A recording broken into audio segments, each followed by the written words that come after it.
ఏమంటే మన పిల్లలు అదుపు తప్పటానికి, మన పిల్లలు పాడైపోవటానికి, చెడిపోవటానికి ప్రధానమైన కారణం అదే. మన మీద తిరగబట్టడానికి అదే కారణం. వాళ్ళు యారోగెంట్ గా మారిపోవటానికి అదే కారణం. అదే సమయంలో ఒక దుష్టులుగా, చెడు అలవాట్లకు లోనైపోవడానికి అదే కారణం. చివరికి వాళ్ళ ఆత్మహత్యలు చేసుకోవడానికి కూడా కారణం ఏంటో తెలుసా?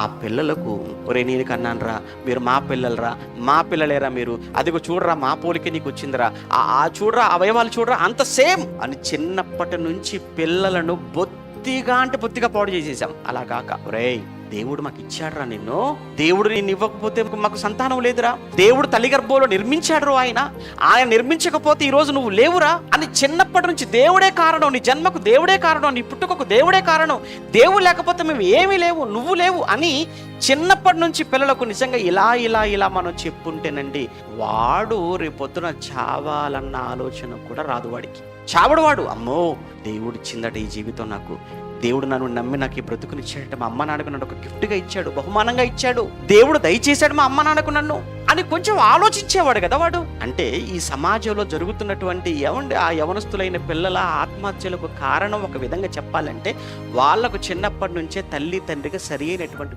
ఫీడ్ మనం ఇవ్వలేదండి. అది ముమ్మాటికి చెప్పాలి. అది